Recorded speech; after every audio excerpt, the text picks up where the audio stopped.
What's next? This is a question we're all having to ask and answer more frequently. I'm Jenny Blake, your host of the Pivot Podcast and author of Pivot, The Only Move That Matters Is Your Next One. For show notes from this episode, visit pivotmethod.com/podcast. If change is the only constant, then let's get better at it. Here we go.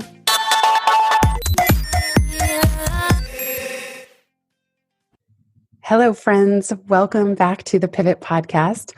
I am so excited to be here today with Colleen, Pelar. Thanks to Regina for the introduction.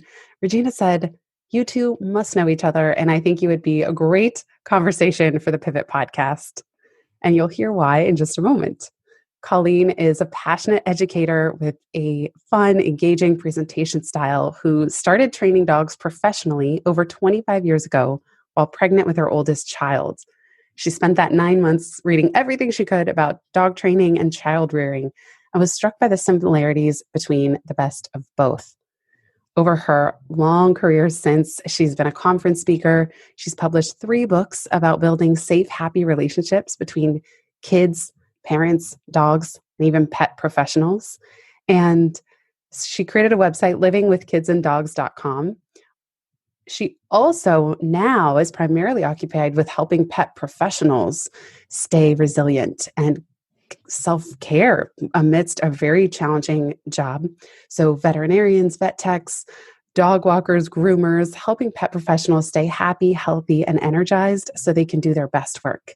She does this through her free community, Resilient Pet Pros, her private Unleashed Resilience community, and her podcast, Unleashed, at Work and Home. Colleen, welcome to the show. Thank you so much, Jenny. I'm really excited to be here. I've always loved the Pivot book and podcast because there's so many people really leaning into their passions and exploring new worlds. Thanks for providing that forum. Oh my goodness. My honor to know that you're listening. And to you as well. I know for sure that the reason Regina put us in touch is that you have such a specific focus. And we've often joked, especially I love dogs so much. We've joked in Momentum that we want to start a side community for pet owners and entrepreneurs. Mm-hmm. And I just love your focus at the intersection of supporting pet professionals and resilience. And how do we combat compassion fatigue and stay grounded and centered while caring for pets that so many of us love and cherish so deeply as part of our families? Yeah, it's a real challenging piece because on the surface, it sounds like, you work with puppies and kittens all day and life is easy and good. But for most pet professionals, there are a lot of very sad stories that they wrestle with and have to process emotionally in order to be able to show up for the next client in the way that they need. I know a big focus of your work is compassion fatigue. Can you explain what that is and how you pivoted from working with families, kids and dogs, to pet professionals around that context of compassion fatigue? So you can argue the elements of burnout and compassion fatigue differently, but most people think of burnout as being related to the circumstances, not enough time, money, energy, whatever, to do your job. And if we would just fix this one problem, things would be better. Compassion fatigue is really more about the hard stories, the emotional toll, the heartbreak. And so it's not really so much about resources per se. However, if you don't have enough time, money, energy, you're going to be much more at risk for compassion fatigue. So in my personal experience, my specialty is, of course, kids and dogs, which means I had way too many conversations about dog bites to children with parents where, a mother would be crying and she would be saying, is this my fault? Am I a bad mother because my dog, who I dearly adore, bit my child? And I would have to walk that line and support her in knowing that she is a great parent and she was doing the best she could with what she knew. And that doesn't mean her dog is necessarily a bad dog, but we may have to make decisions. In some cases, we can retrain and things can be fine. And in some cases, we have to say, for the safety of your dog and your child, maybe we can't maintain this family unit the way you've envisioned it all these years. And those conversations would eat me up. I was just to the point where I was like, please don't call or email me because I don't want to come. And that piece was very, very hard for me. And I beat myself up about it for quite some time. I should be tougher. I should be stronger. I should be better. And then I realized so many pet professionals are having these really tough conversations with people where there are no easy answers, and that some of us are carrying that weight in a way that isn't healthy. And they're probably, in addition to the training and the grief of events that have happened, also the grief of losing a pet, the emotional attachments that people have. Even, I hate to say this, but I know that there may be some people who take anger out on their pets or the pet. Their dog isn't doing what they want, and they get frustrated, or they're burnt out in their own life and work. And so there are a lot of relational dynamics that are going on. So many. And it's very hard to be a witness to some of those, and know that you can't necessarily change it or fix it. I was involved in a court case for 5 dogs who were taken away.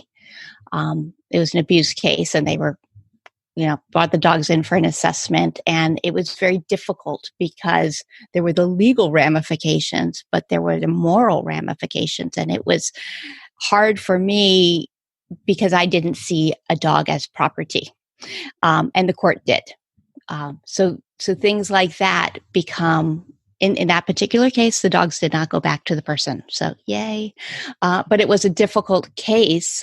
And there are many cases in which the dog does, because someone will say, well, it's their dog.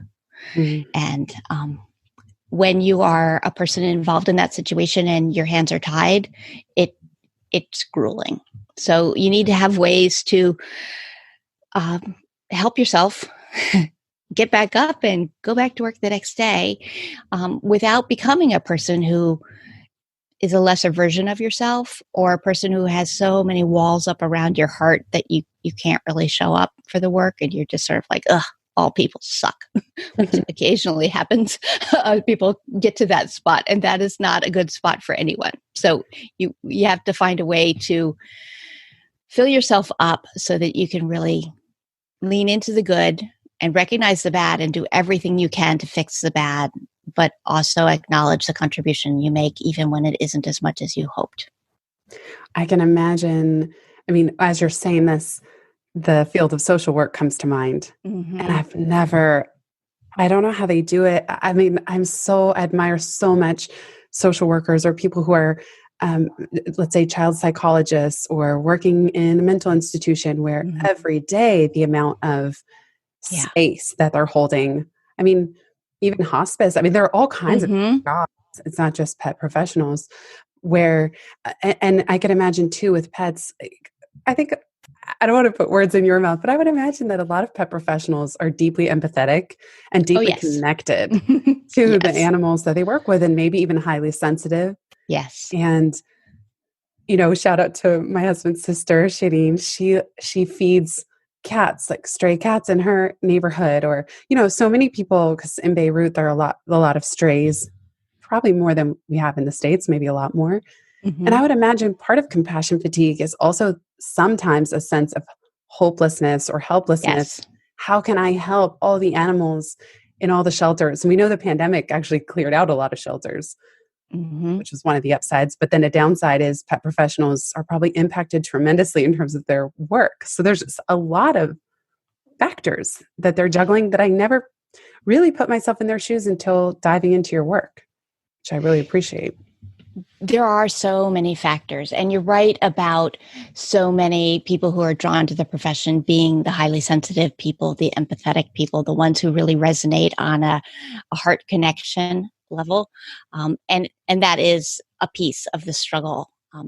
And it is very much like social work and hospice work and all of these other jobs where the work is hard and you know that going into it, but it's important and it's meaningful and it matters.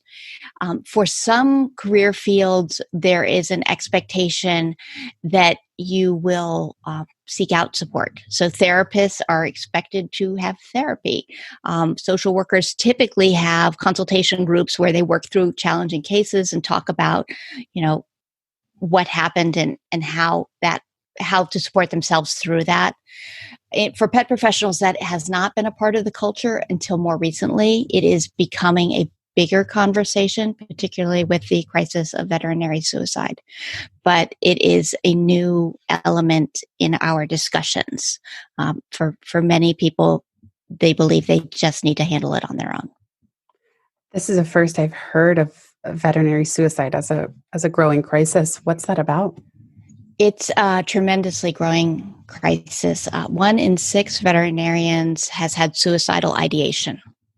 So that doesn't mean they've done something about it, but that they've thought about it. 1 in 6. That is horrific. We don't have the statistics on other veterinary professionals like vet techs or the, front desk staff, or even non-veterinary ones like dog trainers and things like that. I can tell you in my work, I have talked to dog trainers who have also experienced suicidal ideation as a result of this. And let me be really clear here. I am not a trained therapist, and that is not my role. I am not that. That is a job for the trained therapists. What I do is for the people who are one step back. But for the veterinarian, some of the big elements are every veterinarian I have spoken to has told me that a client under stress has accused them of being in it just for the money. You're just in it for the money. If you really cared about animals, your services would be more affordable. And the reality of that is the client's behavior deteriorating under stress. They are scared and hurt and angry and worried about their pet.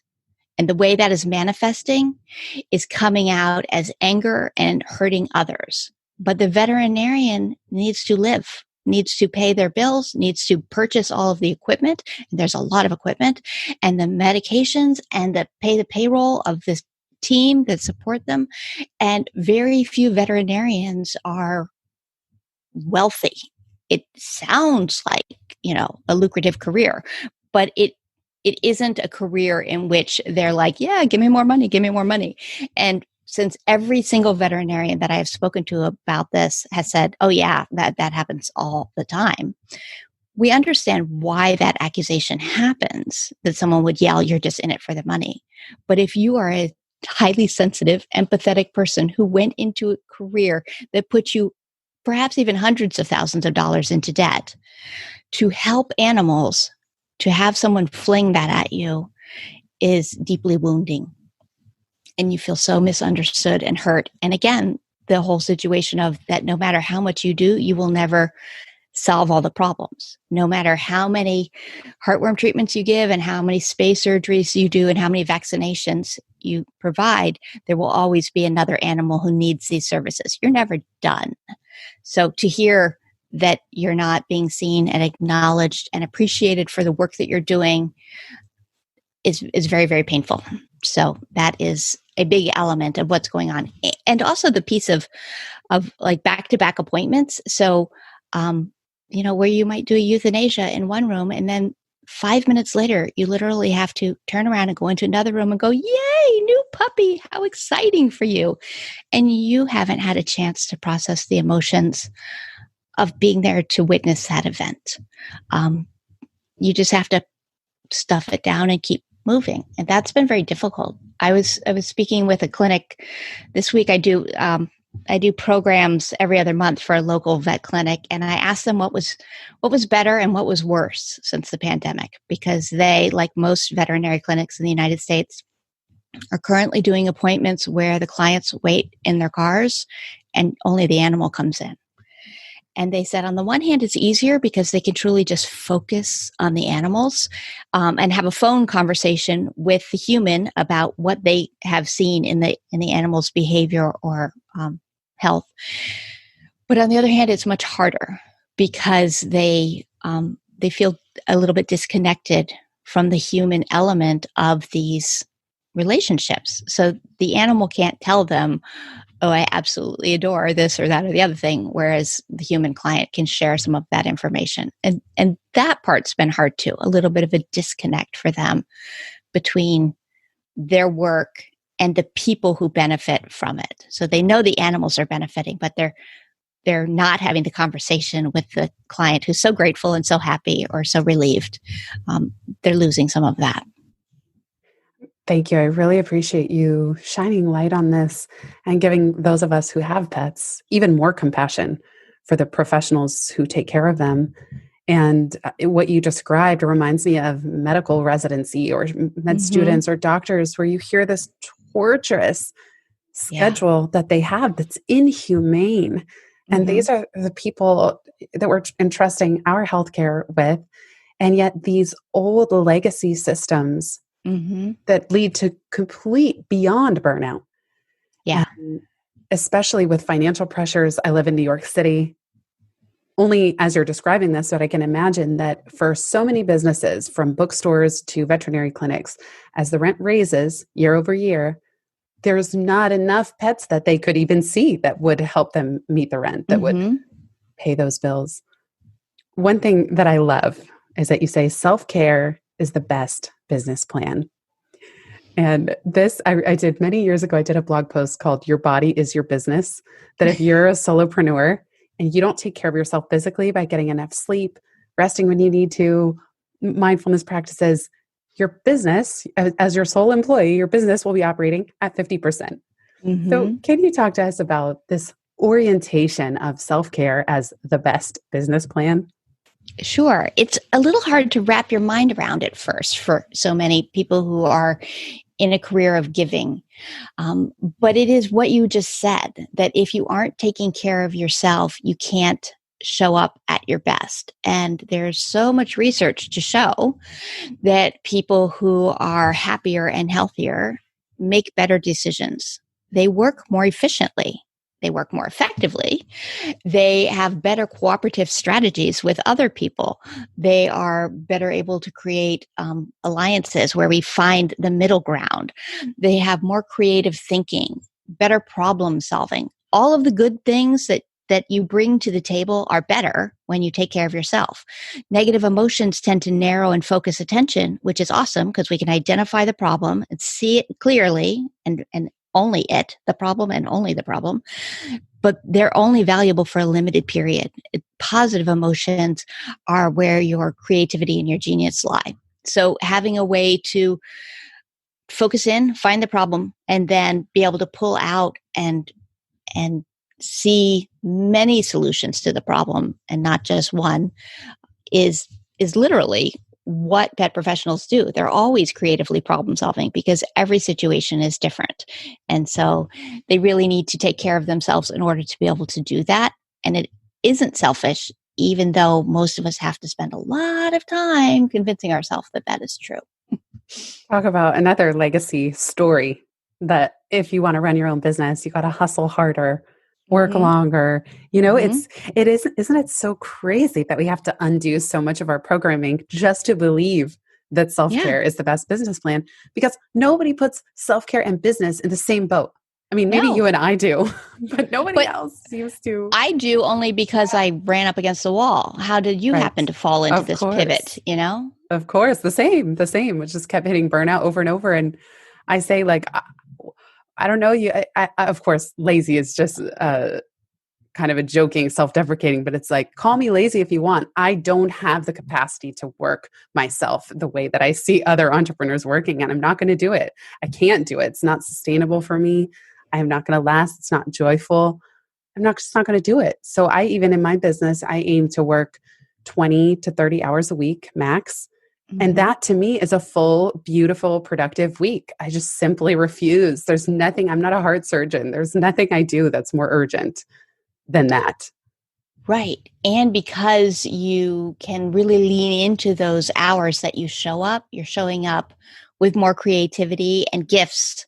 You're probably producing so much more than if we said, okay, you're going to work 45 hours this week. You would likely wind up at the end of the week with less content and less quality, even though you had more hours. And that sounds like that's not true. It sounds like you say, no, I would certainly have more. I worked more. But realistically, you wouldn't, because you wouldn't have been able to show up energized and replenished and with new ideas. The break is where the new ideas come. Yes, definitely. And And then not only would the 45 hours be less productive and less creative, but then I would probably be more short-tempered with my Mhm. family, less patient. There's all those trickle-down effects. Do you, in your community, Unleashed Resilience, do you talk about things like pricing services for pet professionals who are working sort of either hourly rates or X number of families? Um, do you talk about that relationship between the business model that individuals have and the ability to create enough time for self-care? I have not yet brought that into Unleashed Resilience. There is a group in the dog world that does that called Dog Biz, and they do a pretty good job of helping pet professionals sort of charge what they're worth and what the services are worth. It's a difficult conversation because so many are givers that our tendency is to give as much as possible, as cheaply as possible, and then find ourselves empty at the end. Um, it's something that we all need to be thinking about in order to be more resilient. Two of the themes that you've touched on during this pandemic are groundedness and centeredness. I know those were Mm-hmm. at least two themes for April. Mm-hmm. Can you explain? I really loved the podcast that you did, and listeners, I'll put this in the show notes. I loved the podcast you did on explaining the difference between the two and why each of those two themes are so important. I would love if you could enlighten Pivot listeners on what it means to be grounded and centered. Well, let's hope I can remember how I said I'll try to help it. too. um, I have had a tendency to use those words interchangeably, but there is a distinction. And grounded are sort of the things that help you feel present in this moment and aware of this moment, kind of reconnecting you to what is right now. And centered tends to be a little bit more about your values and your integrity and who you want to be and how you want to be. And it's the place that you can come back to when you're feeling that you've been knocked off balance. So when you're saying, I don't know what to do next, the things that make you feel centered are the things that feel like your truths. So it is important to me to be honest. It is important to me to be kind. It is important to me to be open or present or whatever your magic centering emotions and words and thoughts and feelings are. So grounded is kind of keeping us here in the present and recognizing what is both good and bad. And let me tell you, we all can do the bad really well, but leaning in and looking for the good is hugely important, and it's a skill worth developing. And then the centering is what are the touchstones that keep you on your own path. Did I do it right? Way Is that to what I said go. before? Yes, I'm very impressed. You've nailed it. Yeah, I love these two distinctions of grounded, present, and there was something you'd said, and now I'm forgetting which of the two it falls under, but knowing who you are and where you stand, maybe that's the Yeah, centeredness. centered. And so not getting knocked off center Mm-hmm. too much by others as part of resilience. And then the groundedness of not worrying, projecting into the future, ruminating on the past.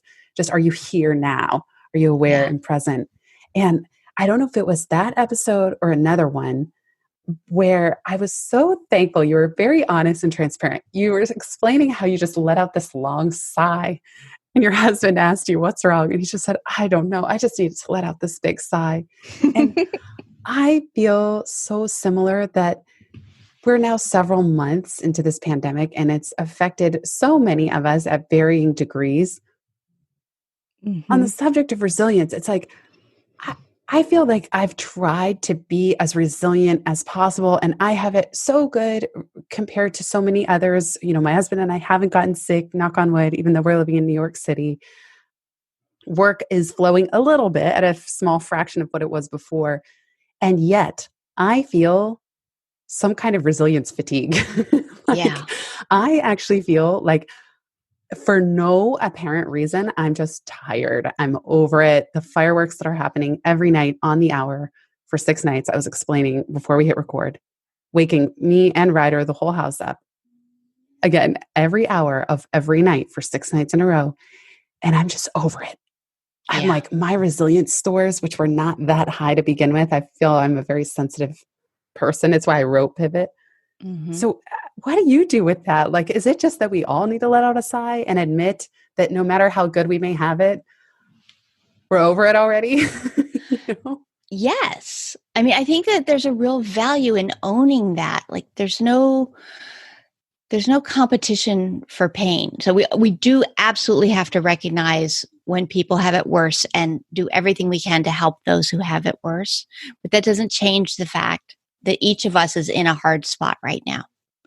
And for each of us, we are having to deal with uncertainty on a level we've never had to deal with before. And it's exhausting. And there will be times that you feel great. Like, I can do this. This is not a big deal. I'm totally fine. And I have, I'm healthy and I have food available and I'm comfortable and life is good. I have nothing to feel bad about. And there are times that you're like, I cannot take one more minute of this. And both of those feelings are absolutely valid. But what we have to find, and the trick of it is that individually, there are things that will help us to feel better. And it is normal to have those down periods. Like every life has good and bad. There's no happy little nirvana we get to go to. Yay, I'm now mindful and everything is bliss. Unless maybe you're the Dalai Lama. But I think even he says he gets angry at times, which made me happy. So, Isn't that funny? We're relieved. Someone asked Penny Pierce, who's one of the favorite co-hosts of the Pivot mm-hmm. podcast. Someone asked her, Penny, do you ever have a bad day? And I think they just needed to hear her say, yes, of course I have a bad day as well. Yeah. And I think there's something really validating about having your experience acknowledged. Like, it is okay to have a bad day. We are having bad days. Many of us are having bad days. This is hard. But having some idea of what helps you when you're having a bad day is so incredibly empowering. And I think that is the piece that I didn't have years ago. And I've laughed about it. I was like, if you could have told me, 4 years ago, so there's going to be a pandemic and you're going to be coaching people who have lost their jobs and have no money and they're completely stressed out. And that's going to be your work. What do you think? I would not have thought, oh, awesome. Yay. And that is honestly my feeling right now. I am so happy and proud to be working with these amazing people who are showing up for their lives and saying, right now, this is hard. What can I do to make it better? And if there's any way I can support them, I'm so happy to do that. It's a privilege. And the only reason I can do that is because I hit my own really bad period of burnout and compassion fatigue several years before. So I had built up some of my own stores so that I had something to give. And it really is. I can relate so much that it really is an honor to give to givers. Like, It is. and in Momentum, it's heart-based business owners. That's my private community. Mm-hmm. And I was thinking, oh my gosh, there's no one I'd rather ride out a pandemic with than a community of heart-based business owners and Yes. learn and have things be messy. And even with the national protests happening, that's another big wave of Mm-hmm. emotion and processing hitting Yes. all of us in self-reflection.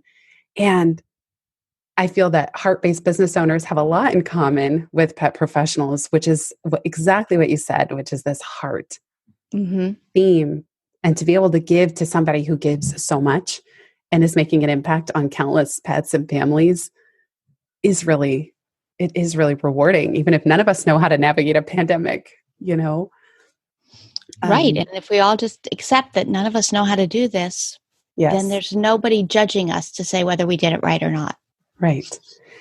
I'm curious to know, what do you think? What skills help pet professionals? So let's say, what animal communication skills help pet professionals as entrepreneurs?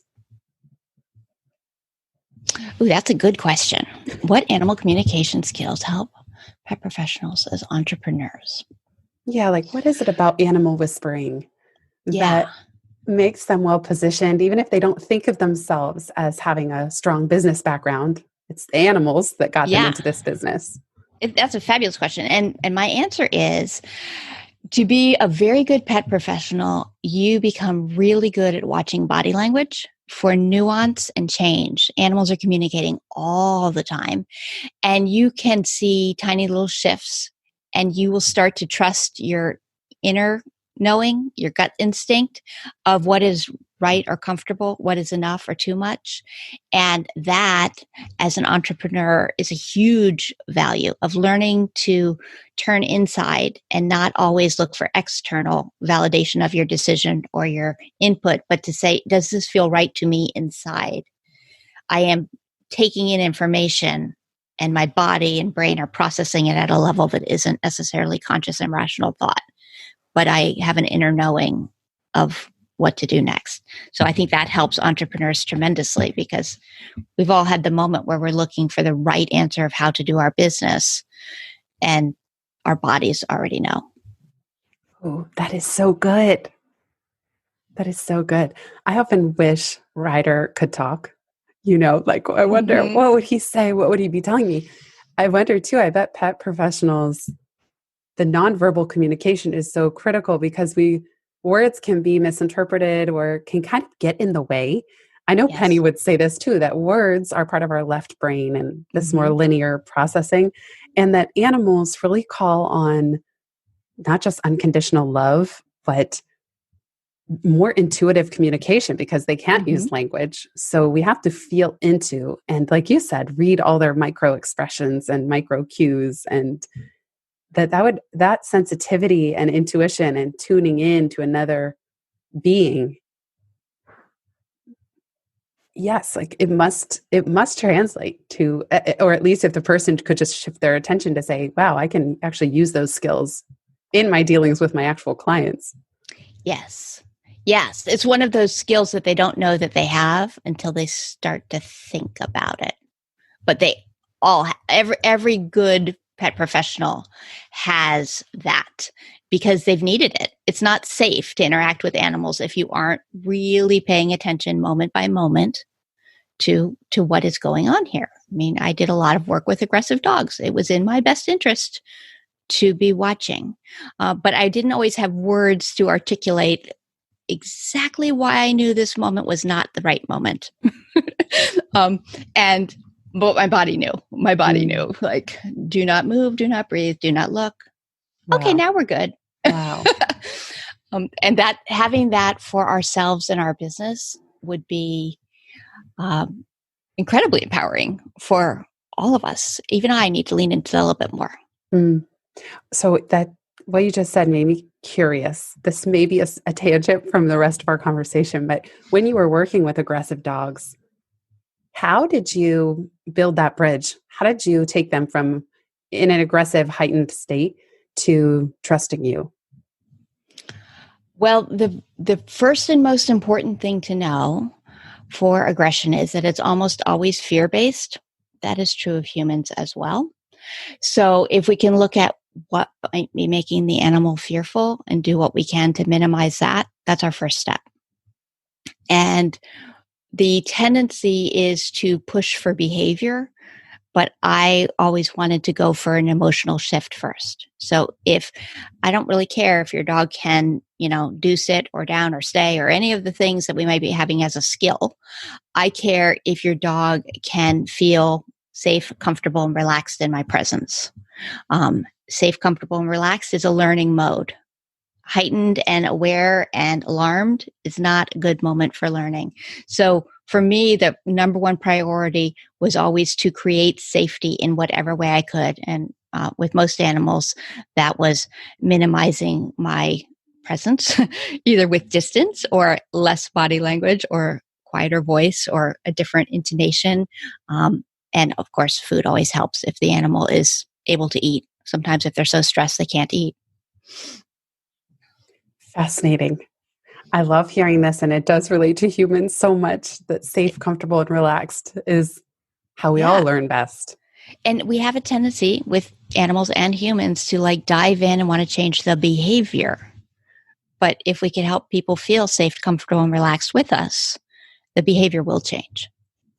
It also, I've learned this, I don't have kids, but a friend of mine, shout out to Kelly Newsom, she was talking to me about power struggles with small children, with toddlers, and how as soon as you're in a power struggle, there's no winning. It's not going to work, and And I've seen it with Ryder as well. And I also did like 6 months prior to him arriving. I've read probably 10 plus books, and more, joined a community.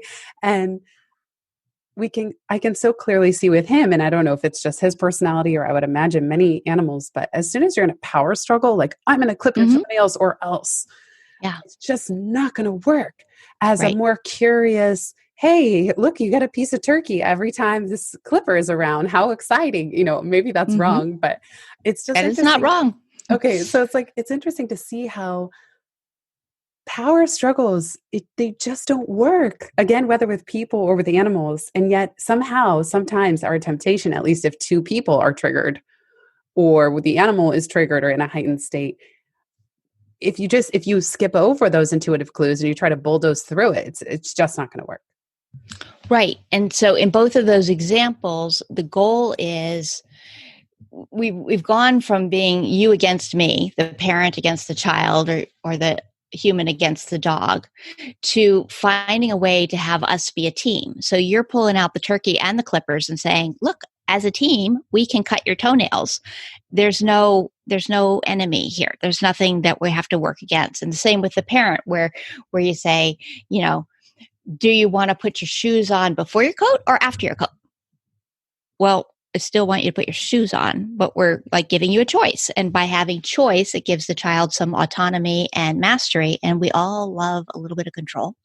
And so most kids will be distracted enough by that strategy to go, I'm going to put my coat on first. Awesome. We'll put your coat on first and then we'll put your shoes on. And we won. Now we're a team. We're not against each other. I learned this from Susan Garrett. She has, her whole philosophy is it's your choice. Mm-hmm. And so it's like, here's me and the turkey and the clippers. It's your choice. If you want to come closer to me and get this piece of turkey, then it's your choice. Like the clippers won't move toward you. You're going to move toward me. When you choose. But it is the choice that I would like for him to choose, Yes. Susan Garrett will not lead you astray. You'll be just fine there. It's been awesome. I have to say, I'll put the link to Recallers is her community. And Susan, I mean, your two communities combined is so powerful because you'd have Unleashed Resilience and then Recallers for the actual working with the dog. Mm-hmm. In fact, I wanted to ask you this. Now I just get to ask you publicly on the air. Can non-pet professionals join Unleashed Resilience? Do you think that it would benefit them, or is it really better suited for only pet professionals? What if you're a pet enthusiast? That is a great question. I don't have an answer to that at this moment. That's a really good question. Maybe I'll test it out and I'll let you know. Okay. We'll try it that way. Yeah, I was going to say I was almost going to sign up, and then I thought, well, I better at least just ask first. Yeah. That's a very good question. I hadn't considered that question. So I don't know. Look how awkward I'm being. No, it's great. Look, now we have curiosity. Now we have an open question. Yeah. So let me tell you just off the top of my head what I see as the pros and cons. Oh, let's hear it. The pros is that the lessons throughout are applicable to everyone. It doesn't have to be pet professionals. It's about life. And that having a variety of people who adore animals together always fills us up. There's that. The cons are that it's also a safe place for people to talk about the struggles of their work and with people who understand the struggles of their work. And so perhaps by having non-pet professionals there, they might have to explain pieces that would just be understood otherwise. Does that make sense? Yes, that makes a lot of sense. And so, yeah, and I would want to be respectful of that. I have to say, I've been thinking more and more about how helpful it is to have a very specific focus, which I don't have. Pivot is so broad, and I often struggle, even with this podcast, of trying to be all things to all people. I just love how over the years you have narrowed down to resilience and caring for pet care professionals, and your podcast as well. It's like what's the phrase in online marketing? The riches are in the niches. And I don't even mean financial riches, but it must be rewarding to be able to get so specific and clear at this intersection that you've chosen. It really has been. I've been surprised to realize that this is the work I feel called to do. Mm.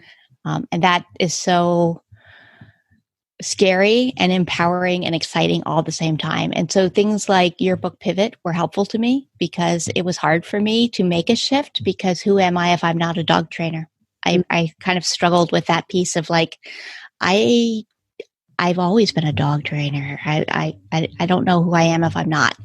But to have the opportunity to grow and continue learning, it was very helpful to me to have that.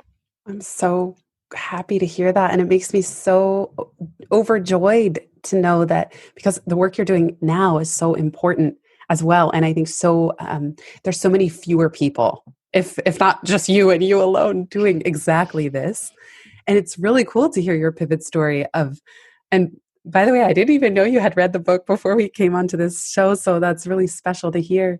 But it's great to see how your Venn diagram overlaps, caring for the families and their dogs, and then doing dog training, and then zooming out once again and saying, who are the other people doing dog training? Look, I'm hitting burnout with this. I wonder if I could zoom out and support the people who are supporting so many others, which is why it's so brilliant what you're doing. And I'm so happy for you and this recent pivot. Well, thank you. It was hard for me. I actually, when I zoomed out, I ran toward anything other than pet professionals because I knew how much pain was in the community that I was afraid to go back to it. So I did a number of years doing sessions for government clients. Like I did the FBI and FEMA and the DEA and the morgue, the Virginia Medical Examiner's Office. And I loved all the sessions, but I didn't feel any passionate connection to the audiences. And what were you teaching them? Resilience, communication, a lot of business related things. Some of them were broader, teamwork, but I just kept getting pulled back to the pet professionals. And it was a number of years that I was kind of flailing because I was afraid to come back to the pet professionals because I knew how much I had struggled with burnout and compassion fatigue. And I was afraid that if I went back in, I might go under. And that has not been the case, even a little bit. This is the work I'm meant to be doing. Wow. When did you make it official? So how long have you been all in? Probably 3 years. Wow. 3 years now, 2.5 or 3 years, where I've really been focusing with the pet professionals. And isn't that interesting that we can have so much fear of going all in? Yeah. And then now we have a worst case scenario. A pandemic has hit your community and impacted them quite a lot. And it's amazing to hear that you still would choose it. And you still... Absolutely 100%. Yeah. I love the sessions. I get as much out of them or more maybe than the participants do. It's a wonderful opportunity for us to all be human together and all get a little bit stronger together. There's something really powerful about being in community with others. Yes, and especially when they're can relate so deeply. That's why it's so special what you're creating. And your story reminds me how sometimes pivots are very difficult because we have to say no to something good. Yes. Like you had these big brand organizations and government groups that you were speaking to, and it's good with a capital G, but it's not your calling. Yeah. And it's hard. It's hard to say no to that. And it's hard to have this heightened, this calling and then the fears that come with it. But I agree with you. It is so powerful once you can create community around who you are at your core and just helping this group in the way that you're doing. Colleen, this is just so wonderful to get to know you better and have you on the Pivot podcast. I'm so thankful to hear your pivot story and the work that you're doing. Can you let listeners know where they can find you and keep in touch? Sure. My website is ColleenPelar.com. And the books that I have written are all about kids and dogs. but there are 3 different ones. There's one for parents called Living with Kids and Dogs Without Losing Your Mind, one for kids called Puppy Training for Kids, and one for pet professionals called Kids and Dogs, A Professional's Guide to Helping Families. And so all of those are available at, bookstores, Amazon, wherever. I would be happy to connect with anyone at any time. And we also have your Unleashed Resilience. That's the community we've been talking about. Yes. The Unleashed podcast, which is fantastic. I highly recommend it. Thank you. And do you still have the free community, Resilient Pet Pros? Yes, I do still have a free community, Resilient and Thriving Pet Professionals. Okay. Yes. Amazing. Wow. Thank you so much, Colleen. Thank you. And thank you again, Regina, who put us in touch. I'm so happy to know you and to know about your work. Well, thank you, Jenny. This has been really lovely talking with you today. Likewise. Thanks, everybody, for listening.